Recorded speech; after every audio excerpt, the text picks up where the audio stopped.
Welcome back, everyone. Ready for another deep dive? Always. This time, we're going way back to ancient Greece to tackle, well, one of the biggest names in philosophy. Plato. Plato. I mean, this guy's ideas, they're still with us thousands of years later. Kind of mind-blowing. It is, yeah. And we've got some really interesting excerpts from this book about him. It's originally in Spanish, by the way. Ah, so we're getting a unique perspective then. Definitely. And honestly, even if you think you don't know anything about Plato, his ideas have probably influenced how you see the world. That's what we're going to find out. Yeah. But I got to ask, why Plato? I mean, there were other philosophers back then. Oh, for sure. But see, Plato kinda. Yeah. Well, he changed the game. Right. He went beyond just like the physical world. Like, what's it all made of stuff? Exactly. He was into ethics, politics, knowledge, the soul. I mean, the big question. Heavy stuff. Yeah, and he was so good at it, some people say. Like, all of European philosophy is just footnotes to Plato. Wow. Okay, so big deal philosopher. But here's a fun fact. Plato wasn't even his real name. Right. It was Aristocles. Plato was a nickname. Meaning like broad? Maybe he's a big guy, or maybe it was his forehead? Maybe. Kind of ironic, though, right? Because Plato's all about appearances versus true reality. Good point. Speaking of context, gotta remember, Plato's Athens wasn't exactly a peaceful paradise. Nope. Athens was on the decline. People were disillusioned with democracy. It was a messy time. Sounds kind of familiar, actually. Right? And all this chaos, it definitely shaped Plato's ideas, especially about the ideal state, which we'll get to later. Looking forward to that. But first, we got to talk about Plato's mentor, the one and only Socrates. Socrates. Okay, so this guy is like a mystery wrapped in a riddle. Totally. He never wrote anything down, so we only know him through other people's accounts. Mostly Plato's, actually. So how much is Socrates? How much is Plato's spin on things? Tough to say. It's the Socratic problem, yeah. Yeah. But one thing's for sure, Socrates had a huge impact on Plato. Turned him away from politics and towards philosophy. And it all kind of started with that story about the Delphic oracle, right? Oh, yeah. The oracle says Socrates is the wisest man in Athens. But Socrates is like, wait, what? I don't feel wise. In fact, I think I know nothing. So he basically takes it as a challenge. Exactly. And that's the basis of the Socratic method. It starts with admitting you don't know everything. Humility. Right. And from there, you use questions to get closer to the truth. Challenging assumptions, refining definitions. That's what people mean by dialectic, then, not just being a wise guy. Right. Socrates was serious about finding knowledge. He actually believed everyone already has the truth inside them. Like we're born knowing stuff. Well, not quite. He compared himself to a midwife. A midwife? Yeah. Like the midwife doesn't give birth to the baby, but helps it come out. Socrates thought he was helping people give birth to the knowledge that's already in their minds. Meudix? It's a cool idea, but I'm guessing all this questioning authority didn't make him too popular. Nope. Eventually, the Athenian authorities put him on trial. For what? Being too smart? Well, officially, impiety and corrupting the youth. But really, it was his ideas that scared them. Asking tough questions can be dangerous. It can. And Socrates, even facing death, he refused to back down.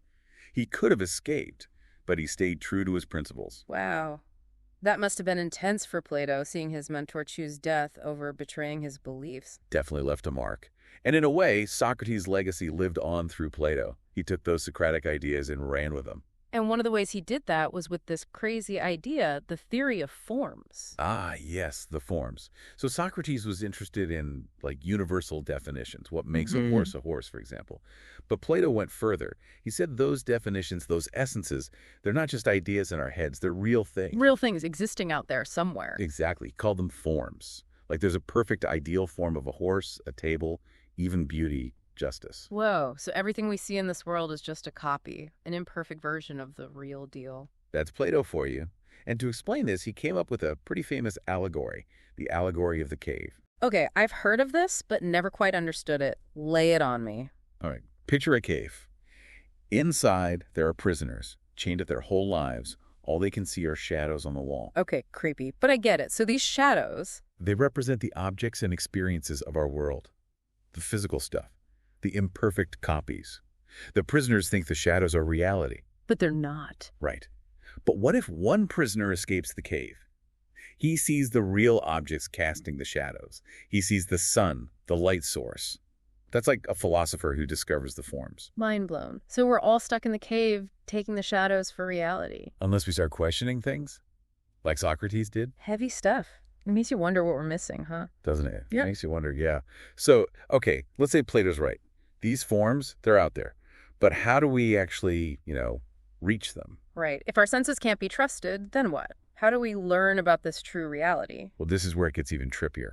Plato thought true knowledge wasn't about learning new things. It was about remembering. Remembering? What, like from school? Not exactly. More like remembering what our souls already knew.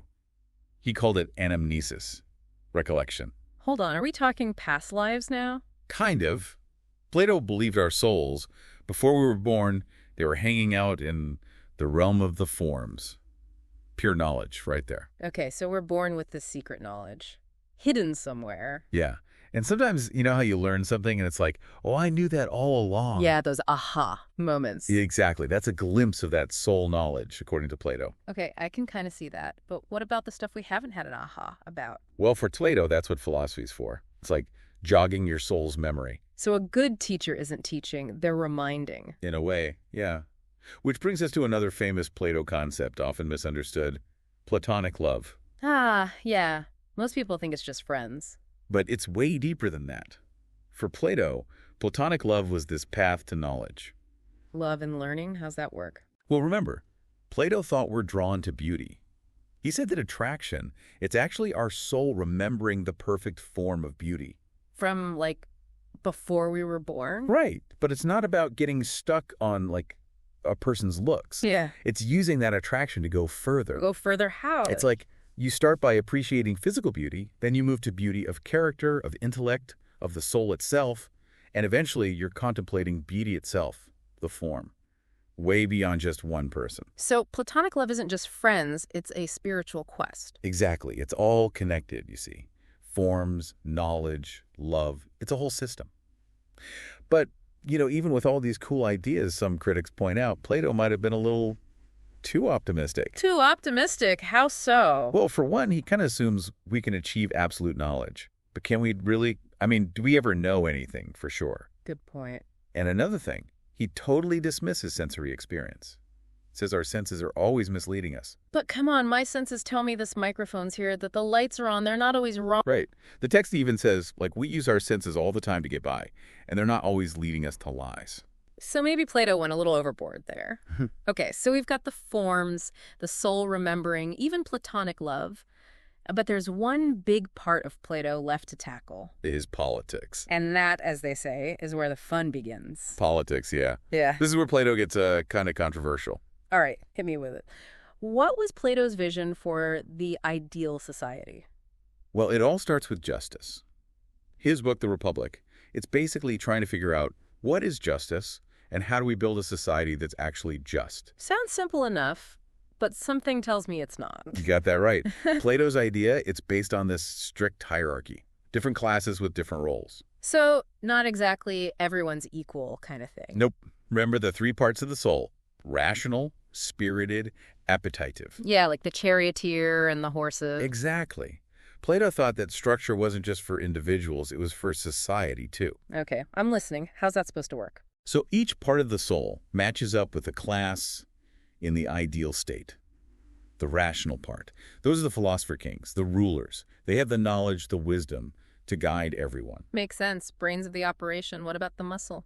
Those are the guardians, the warriors. They're the spirited part, protecting the state, keeping order. All right, and who's keeping the lights on, literally? That's the producers.